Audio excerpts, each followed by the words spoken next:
Hallelujah.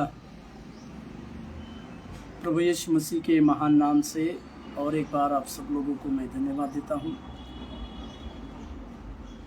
इस live telecast में।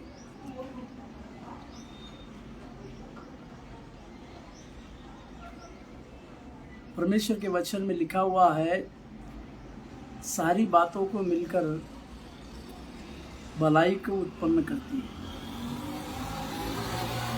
जो परमेश्वर से प्रेम रखते हैं या जो लोग परमेश्वर की बाट को जोते हैं, उनके जीवन में परमेश्वर बड़े से बड़े कार्य करता है। इस वाक्य को, इस बातों को हम हमारे जीवन में समझ नहीं पाए। परमेश्वर हमारे जीवन में लगातार बड़े कार्य करता है और उसकी अद्भुत गवाहियों की बातें हमारे जीवन में होती है। इसको हम समझने की आवश्यकता है, क्योंकि परमेश्वर का प्रेम, परमेश्वर की दया, परमेश्वर की बातें लगातार हमारे साथ चली रहती है। इसके लिए हम उसके पवित्र वचन को जब हम बांटते हैं या उसके पवित्र वचनों का आधार जब हम लेते हैं, तो हम हमारे जीवन में इस बात को समझे, इस बात को जाने कि वो परमेश्वर हमारी ओर से है तो हमारा विरोधी कोई नहीं हो सकता। इसी के लिए पौलुस जब इस बात को लिखते हैं कि यदि परमेश्वर हमारी ओर से है तो हमारा विरोधी कौन है, इसका मतलब यह है कि पौलुस उन विरोधियों के बीच में रहने के बाद परमेश्वर से ये बात को सीख पाया कि जब परमेश्वर उसकी ओर से है तो उसका विरोधी कोई भी नहीं बन सकता। इसके लिए हमारे जीवन में भी आज इस बात को आप समझे, इस बात को अच्छे से जाने कि परमेश्वर यदि हमारे साथ है तो हमारा विरोधी कोई भी नहीं हो सकता है।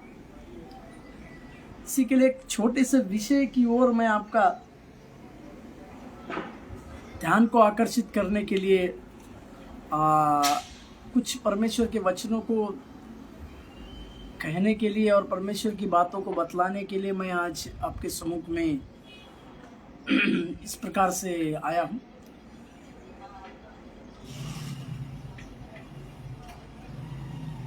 आज का मेरा विषय ओवरकम या प्राप्त करना या हासिल करना, इस विषय के बारे में है। और परमेश्वर जो है उसकी बातों की ओर, विश्वासयोग्यता की ओर हमें लेके चलता है और उसके जीवन की ओर हमें परमेश्वर अगुवाई करता है। इस बातों को हम हमारे जीवन में समझने पाए, जानने पाए, उसकी दया की बातें, उसके अनुग्रह की बातें हमारे साथ सदैव रहने पाए। इसके लिए हम हमारे जीवन में इस बात को समझे और जाने कि परमेश्वर के कार्य हमारे साथ है और परमेश्वर की बड़ी बातें हमारे साथ है, वो हमारे जीवन में कार्य करता है। बाइबल में, पवित्र शास्त्र में एलिया के जीवन के द्वारा मैं कुछ बातों को आपके सम्मुख में रखना चाहता हूँ। एलिया के बारे में इस प्रकार से बाइबल बतलाती है कि वो एक बड़ा भविष्यवक्ता था। समस्त इज़राइलों में वो एक बड़े भविष्यवक्ता के पद पे था और उसके पास एक भविष्यवक्ताओं का स्कूल था जिसको वो संचालन करता था या चलाता था, और कई सारे भविष्यवक्ता उसके साथ काम भी करते थे। इस प्रकार की बातें रहने के बावजूद भी एलिया सारे प्रकार के प्रभावी कार्य करने के बावजूद भी एलिया के जीवन में कई प्रकार की निराशा की बातें चली आई, कई प्रकार के दुख, कई प्रकार के संघर्षों का सामना करने की बातें चली आई। परंतु उस परिस्थिति में परमेश्वर ने उसके जीवन में किस प्रकार से अद्भुत कार्य किया और उसको उसकी दुर्बलता में परमेश्वर ने किस प्रकार से सहायता किया, इसके विषय में हम कुछ बातों को देखने पाए। मेरे साथ खोलिएगा। इस एलिया की शुरुआत की बातों को हम अगर देखते हैं तो उसका पहला राजा का किताब उसके पहले राजा का किताब उसका पहला राजा का किताब उसके 17वें अध्याय को अगर हम पढ़ते हैं तो यहाँ पे एलिया के बारे में लिखा हुआ है कि एलिया कहाँ था और किस प्रकार से आया। पहला राजा का किताब उसके 17वें अध्याय में पहले वचन में इस प्रकार से मैं पढ़ूं। पहला राजा का पत्री उसके 17वें अध्याय के पहले वचन में इस प्रकार से लिखा हुआ है, तिबशी एलिया जो गिलाद के परदेशियों में से था, उसने आहाब से कहा। सबसे पहले तिबशी एलिया बोल के हम इसके बारे में देखते हैं, और साथ ही साथ वो गिलाद में परदेशी रहा। इसका मतलब एलिया का किसी भी प्रकार का रहने का निवास नहीं था। एलिया के लिए किसी भी रहने की जगह नहीं थी।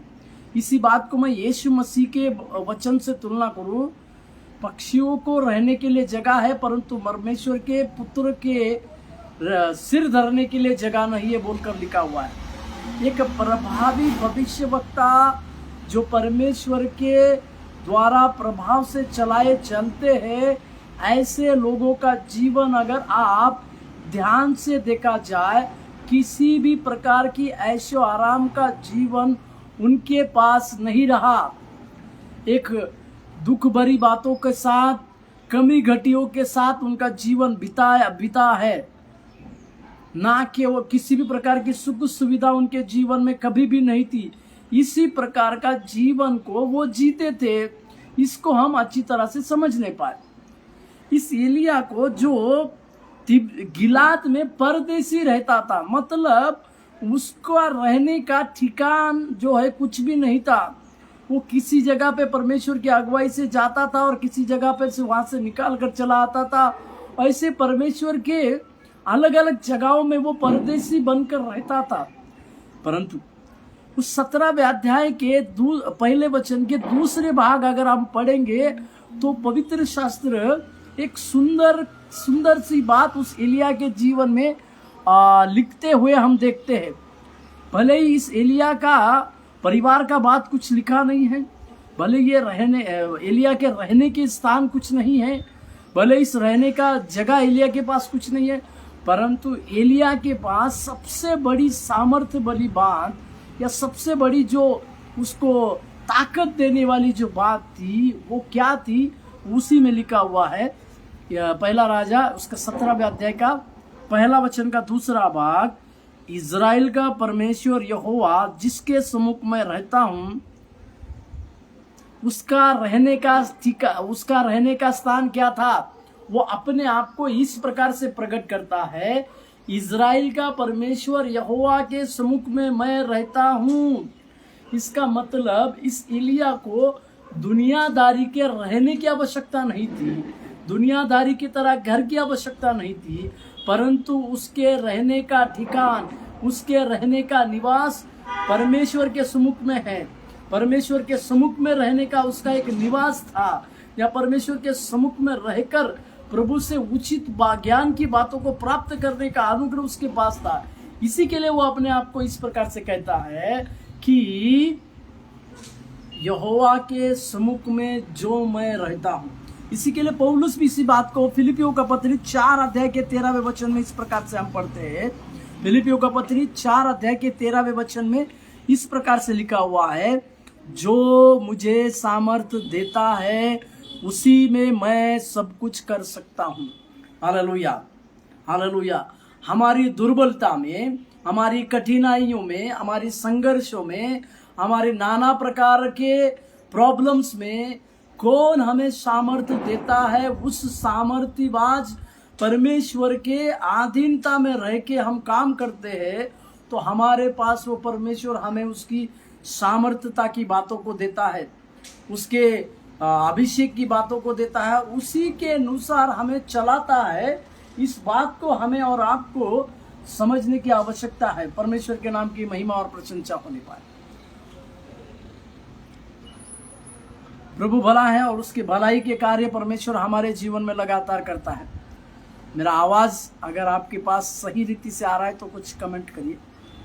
मेरा आवाज आपके पास पहुंच रहा है? जो एलिया को सामर्थ्य देने वाला परमेश्वर था, जो एलिया को अभिषेक देने वाला परमेश्वर था, उसी परमेश्वर के नाम से एलिया भी सब कुछ करता था। इसी के लिए उसके बारे में इस प्रकार से लिखा हुआ है कि वो इस प्रकार से कहता है कि इज़राइल का परमेश्वर यहोवा के सम्मुख मैं रहता हूं, उस यहोवा की शपथ मेरे बिना कहे ना तो मैं बरसेगा और ना ओस पड़ेगी। हालेलुया। एक अपने शब्द के द्वारा जिसकी हर एक बातों को परमेश्वर ने स्वीकार किया, उसके किसी भी बातों को परमेश्वर ने नीचे गिरने नहीं दिया, उसकी किसी भी प्रकार की बातों को परमेश्वर ने ठुकराया नहीं। ऐसा प्रभावी बात करने वाला एलिया को मैं आपके सम्मुख में ला रहा हूं। वो इस प्रकार से कह रहा है कि उस परमेश्वर के सम्मुख जहां पर वो जो परमेश्वर के सम्मुख में मैं रहता हूं, उसके जीवित की शपथ कुछ साल के बाद ना तो मेह बरसेगा ना तो वर्षा होगी बोलकर वो कहता है। प्रभु के पवित्र नाम की महिमा और प्रशंसा हमारे साथ होने पाए, क्योंकि परमेश्वर जो है हम लोगों के जीवन में कार्य करने वाला परमेश्वर है। उसकी दया और उसके अनुग्रह की बातें हमारे साथ चलती है। इसी के लिए याकूब इसके बारे में लिखता है, एलिया के बारे में 5वें अध्याय, याकूब का पत्री 5वें अध्याय 17वां वाक्य में याकूब इस प्रकार से कहते हैं। याकूब का पत्री 5वें अध्याय 17वां वाक्य, याकूब का पत्री 5वें अध्याय 17वां वाक्य। एलिया भी तो हमारे समान दुख सुख भोगी मनुष्य था, और उसने गिड़गिड़ा कर प्रार्थना की, मैं न बरसे, और 3.5 वर्ष तक भूमि पर मैं न बरसा। याकूब एलिया के बारे में इस प्रकार से लिखता है कि एलिया भी आपके समान और मेरे समान एक सुख दुख भोगने वाला मनुष्य था। वो एक साधारण व्यक्ति बोलकर, एलिया एक साधारण व्यक्ति था बोलकर यहाँ पर याकूब अपनी किताब में दिखाता है। परंतु इस साधारण व्यक्ति के जीवन में असाधारण कार्य को परमेश्वर ने किया। जब कभी भी हम परमेश्वर के लिए साधारण बनकर उसके हाथ में जाते हैं, ऐसे साधारण व्यक्ति को परमेश्वर असाधारण कामों करने के लिए बुलाता है। इसी के लिए आप और मैं जब परमेश्वर की सेवकाई करते हैं, एक साधारण एक एम्प्टी वेसल की तरह, एक रिक्त बर्तन की तरह जब परमेश्वर के हाथ में चले जाते हैं, तो परमेश्वर ऐसे बर्तनों को उसके अभिषेक में, उसके अभिषिक्त बातों में और उसके कई प्रकार के कार्यों के अनुसार भरपूरी कर कर उसको असाधारण कार्य के लिए इस्तेमाल करता है। परमेश्वर के नाम की महिमा। अभी एलिया जो है एक प्रकार से आपको जाकर इस प्रकार से कह रहा है कि मेरे बिना कहे कुछ साल तक तुम्हारे राज्य में बारिश नहीं होगी, मेह नहीं बरसेगा, और इस बात को कहकर वो चला जाता है। परंतु परमेश्वर उसकी बातों का, परमेश्वर जो है उसकी बातों का ख्याल रखने वाला परमेश्वर है, उसकी बातों को समझने वाला परमेश्वर है। अपने दासों को और अपने भविष्यवक्ताओं की बातों को कभी भी गिरने नहीं देने वाला वो परमेश्वर है, जिसको आप और हम पूजते हैं या उसकी आराधना और स्तुति हम करते हैं। अगर उसी का परमेश्वर अभी उसके जीवन में उसको एक कार्य को बताता है। वो कार्य जो है पहला राजा 17वें अध्याय के 2 वाक्य में, तब यहोवा का यह वचन उसके पास पहुंचा, यहां से चलकर पूर्व की ओर जा और करित नामक नाले में जो यर्दन के पूर्व में है छिप जा।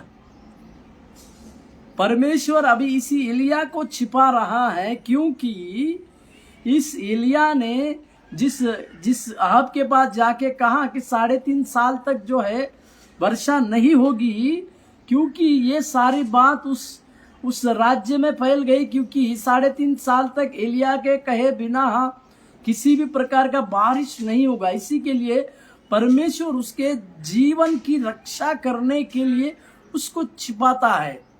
प्रभु के नाम की महिमा और प्रशंसा होने पर यहाँ एलिया को छिपाने का कारण परमेश्वर का यही था, क्योंकि एलिया के बारे में अगर किसी को भी पता होता तो शायद लोग उसको घात करा देते, क्योंकि तुमने ही 3.5 साल बारिश ना हो बोल के जो भविष्यवाणी की है, इसके चलते।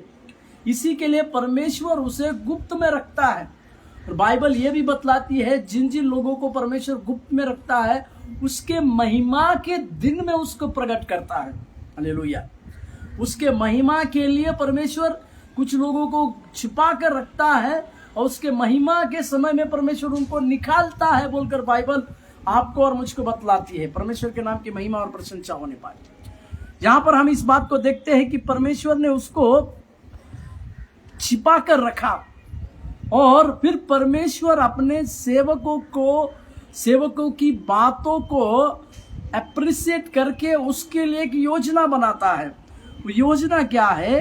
पहला राजा 17:4 में हम पढ़ते हैं। पहला राजा 17:4, उसी नाले का पानी को तू पिया कर और मैंने कौवों को आज्ञा दी है कि वे तुझे खाना खिलाए। परमेश्वर के नाम की महिमा और प्रशंसा होने पाए। अभी यहां पर हम इस बात को देखते हैं कि परमेश्वर ने उसी करीत नामक नाले का पानी पीने के लिए इसी एलिया को कहा और कौवों को इस प्रकार से आज्ञा दी कि वो उसको रोटी और मांस लाकर दी। पहला राजा 17:6 में अगर हम पढ़ते हैं, पहला राजा का पत्री 17वें अध्याय के 6 वाक्य में, और सवेरे और सांझ को कौवे उसके पास रोटी और मांस लाया करते थे और वह नाले का पानी पिया करता था। परमेश्वर अपने भविष्यवक्ता को ख्याल रखता है। परमेश्वर अपने भविष्यवक्ता की बातों को स्वीकार करता है। परमेश्वर अपने भविष्यवक्ता की रक्षा करता है। उसके किसी भी बात को गिरने नहीं दे रहा है। इसी के लिए परमेश्वर उसको इस प्रकार से कहता है कि तुझे कौवे के द्वारा रोटी और मांस मिलेगा और तुझे उस करीत नामक नाले का पानी पीना पड़ेगा। एक बात को सोच के देखिएगा, 3.5 साल तक सभी जगह पे अनाज नहीं है, 3.5 वर्ष तक पानी नहीं है, परंतु एलिया को परमेश्वर पानी और रोटी और मांस खिला रहा है। इसी को कहते हैं परमेश्वर का अलौकिकता से प्रोवाइड करना। डिवाइन प्रोविजंस जो कहते हैं वो इसी को कहते हैं।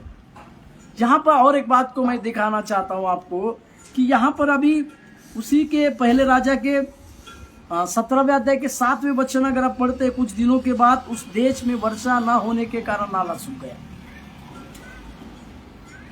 जिस प्रकार की भविष्यवाणी की बात एलिया ने की थी, जिस प्रकार की भविष्यवाणी की बातें उसको की गई थी, अभी उसी के अनुसार एलिया ने जिस प्रकार की बातों को कहा था उसी के अनुसार अभी वो नाला जो है सूख गया। शायद एलिया इस प्रकार से सोच रहा होगा, अभी इस नाले का पानी मुझे पीने के लिए कहा गया था, परंतु अभी इसमें ये सूख गया, अभी इसमें पर्याप्त पानी नहीं है। परंतु परमेश्वर उसके लिए और एक योजना को रखता है और एक योजना को बनाता है। और वो योजना ये रहती है कि सारापत नाम का एक विधवा के पास उसको जाना है और उसके खाने का प्रबंध वहां पर परमेश्वर करता है। और फिर एलिया जो है उस सारापत नाम के उस विधवा के घर में जाता है जहां पर उसको भोजन करने की बातों को रखा हुआ है। हम इस बात को पढ़ते हैं। एक विधवा को जो सारापत की विधवा थी, उसका पति खो गया था, उसका पति मर गया था, उसका एक बेटा था। उस बेटे के साथ ये विधवा जो अपने जीवन को गुजारती थी, उस विधवा के पास परमेश्वर ने एलिया के भोजन करने का प्रबंध करने की बातों को रखा। परमेश्वर के नाम की महिमा और प्रशंसा होने पाए। परंतु इस विधवा का हालत को देखिएगा, पहला राजा 17वें अध्याय उसके 12वें वचन में एलिया को उस विधवा का जवाब देखिए। उसने कहा, मतलब उस विधवा ने, तेरे परमेश्वर यहोवा के जीवन की शपथ, मेरे पास एक भी रोटी नहीं है, केवल गड्ढे में मुट्ठी भर मैदा और कुप्पी में थोड़ा सा तेल है, और मैं 2-1 लकड़ी बिनकर लिए जाती हूँ कि अपने और अपने बेटे के लिए उसे पकाऊं और हम उसे खाएं और फिर मर जाएं।